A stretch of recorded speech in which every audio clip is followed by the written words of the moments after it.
Olá, meu nome é Sara, eu sou do 5º semestre de Ciências Naturais e Matemática, Habilitação em Química, e eu vou apresentar o primeiro seminário da disciplina de Química Inorgânica sobre estrutura atômica.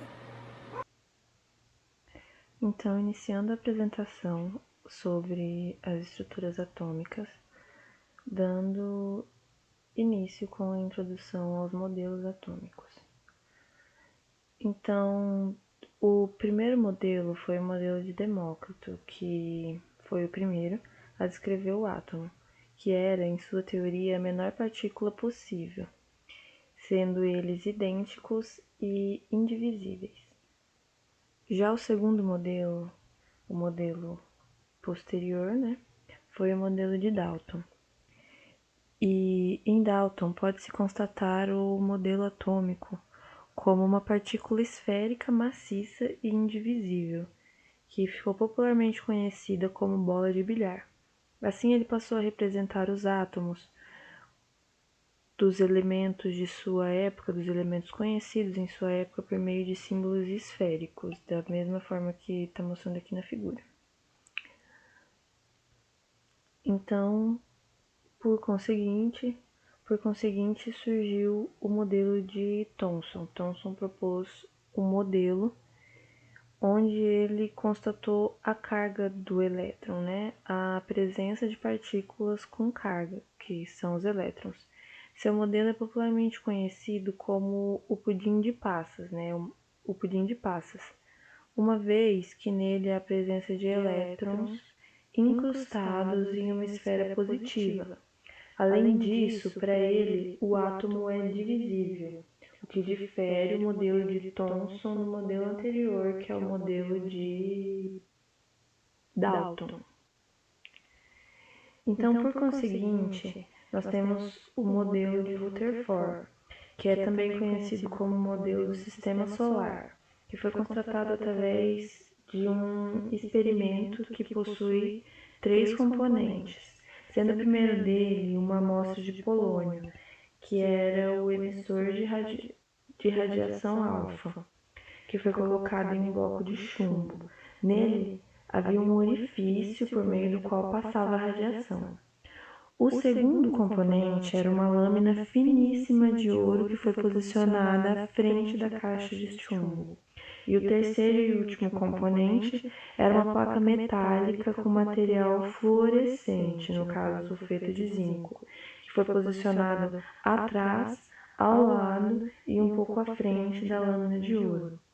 Assim, ele constata uma região central do átomo que apresenta os prótons, aqui em vermelho, e essa região ela possui baixo volume, a maior massa e a maior densidade do átomo. E a eletrosfera, que apresenta espaços vazios entre si e partículas negativas, que são os elétrons.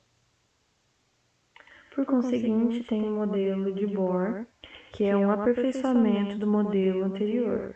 Ele explica que à medida que as camadas se afastam do núcleo, maior é a energia dos elétrons, e ainda que a capacidade de absorção, energética, ainda possibilita o salto para um nível mais afastado do núcleo, também conhecido como estado ativo ou excitado do átomo, e a emissão de radiação quando retorna ao seu estado fundamental, que é também conhecido como estado de menor energia, ou seja, quanto mais afastado do núcleo, maior é a energia dos elétrons.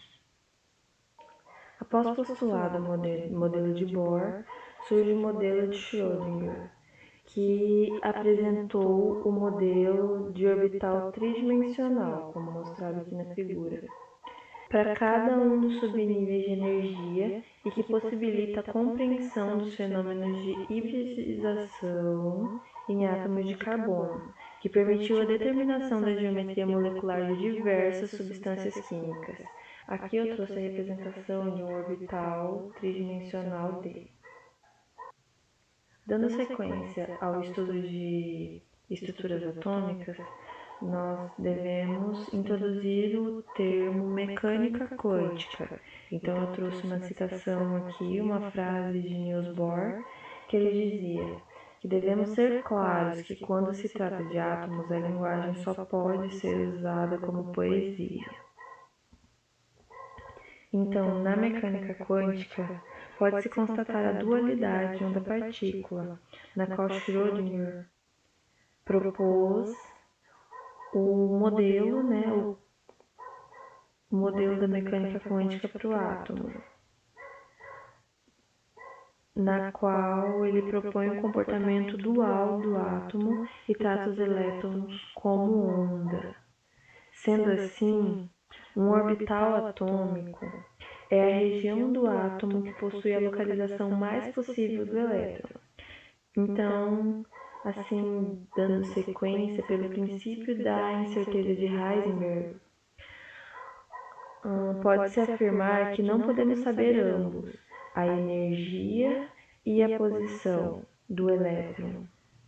Portanto, à medida que aprendemos mais sobre a posição do elétron, sabemos menos sobre a sua energia, porque, segundo o princípio, esse princípio da incerteza de Heisenberg, é impossível saber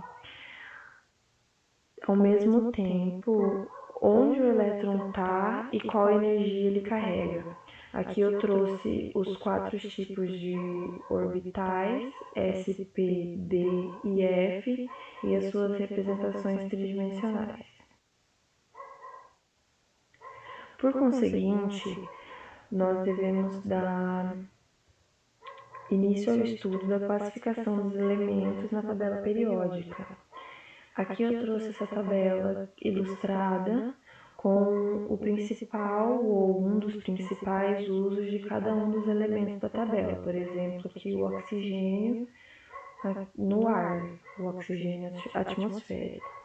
Em roxo aqui, no grupo 1, nós temos os metais alcalinos. Aqui em azul, nós temos os metais alcalinos terrosos. Em verde escuro, os metais de transição. Em verde claro, tem os metalóides ou semimetais. Em amarelo, temos os não metais. Aqui na cor salmão, temos os halogênios, no grupo 17. E aqui em rosa nós temos os gases nobres, E essas duas linhas aqui que estão fora da tabela periódica, e essas duas linhas aqui, a primeira linha, e aqui nós temos os terras raras, os elementos terras raras, e os actinídeos. Sendo assim, nós já podemos estudar os tipos de ligação que podem ocorrer entre os elementos, sendo elas a ligação iônica, que ocorre entre metais e ametais, metais e não metais, a ligações covalentes, que podem ocorrer sendo elas polares ou apolares, e as ligações metálicas, onde ocorre ao menos um metal. Aqui no caso temos a liga metálica aço, que é uma ligação entre ferro e carbono. Agora nós podemos falar sobre as propriedades periódicas da tabela. Começando pela densidade, que é a relação entre a massa de um elemento e o volume ocupado por essa massa. Ele não está aqui essa propriedade, ela não está aqui na figura que eu trouxe, mas ela ocorre de cima para baixo e das extremidades para o centro, ou seja, ela vem aqui da direita para o centro e da esquerda para o centro. Quanto mais para o centro, menor a densidade do elemento. Por conseguinte, nós temos o raio atômico, que é a distância entre o núcleo e o elétron mais externo. Aqui, no caso do raio, a seta em azul indica de cima para baixo e da esquerda para a direita. Por conseguinte, nós temos a energia de ionização, que é a energia, assim, colocando de forma coloquial, a energia necessária para arrancar um elétron de um átomo. E ela ocorre da esquerda para a direita e de baixo para cima, ou seja, o contrário do raio. E por último, nós temos a eletronegatividade, que é a tendência que cada átomo tem de atrair elétrons em uma ligação. E ela ocorre da esquerda para a direita e de baixo para cima, que como mostra na setinha roxa. Então é isso, a minha apresentação chegou ao fim e eu agradeço pela oportunidade.